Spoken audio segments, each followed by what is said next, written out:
SSS 14th month pension dapat nang ipatupad. Ano bang latest update dito? Yan ang ating pag-uusapan. Hello mga ka-vlogs! Welcome sa aking YouTube channel at welcome po sa ating official Facebook page. Saan ka man nanonood, kumusta? Well, eto no, katanungan mula sa masugid nating taga-subaybay, mula sa YouTube ang atin pong bibigyang pansin. Takpan lamang natin ang kanyang pangalan para sa privacy. Ang tanong niya, bakit hindi ipatupad itong 14th month pay, sir? Dapat ipatupad na yan, sir, para dagdag allowance ng pensioners. Well, yun yung katanungan mga vlogs, no? Kanya pong tinatanong kung bakit hindi pa ba pinapatupad ang 14th month pay kay SSS.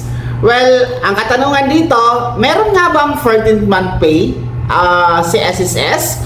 Well, base po sa aking research at base din po sa sinasabi no, ng Google, wala po talagang 14th month pension, no? O 14th month pay ang SSS na binibigay sa mga pensionado. Ang SSS po, ang binibigay niya lang ay ang monthly pension, no? Yung buwanang pension kasama po ang 13th month pension tuwing Disyembre. So 13th month pension every December ang binibigay, wala pong 14th month pension. Okay?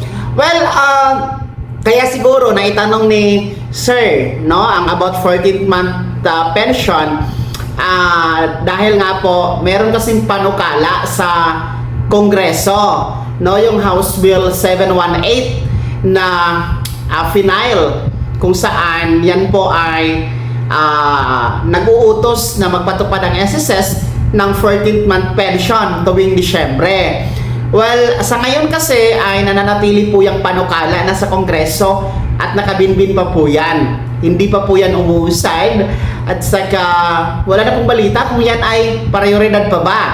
No, mga ka-vlogs, yung House Bill 718.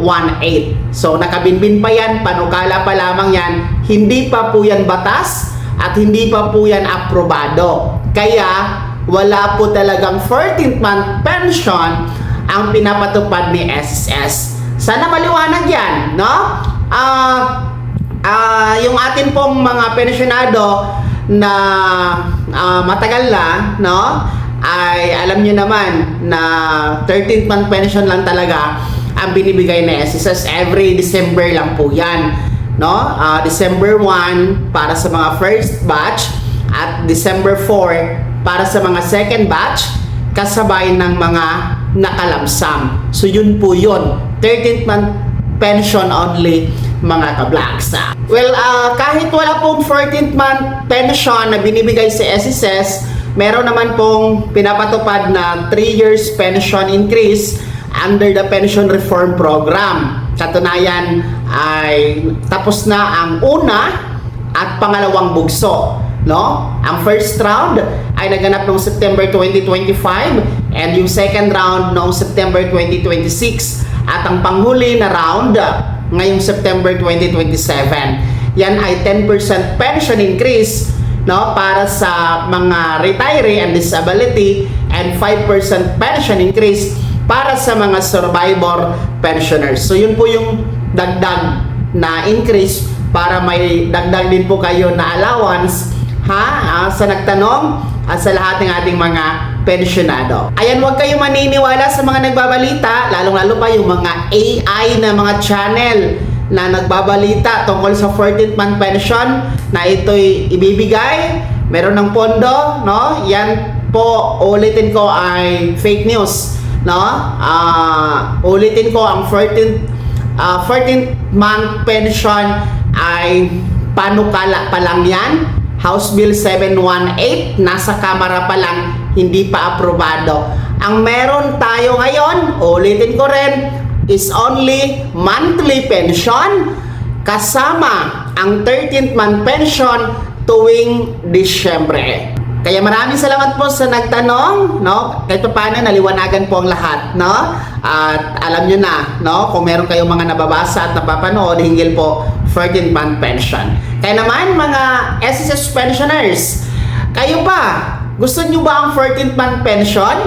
Nako, kung gusto nyo, baka wala na tayong wala nang maiwan na pondo ang SSS, no? Well, kayo, ulitin ko, gusto nyo ba magkaroon ng 14th month pension sa SSS? Bahagi niyo po sa comment section na nasa baba. Maraming salamat sa pagtutok. God bless. Mag-ingat mga ka-vlogs. Happy weekend sa lahat.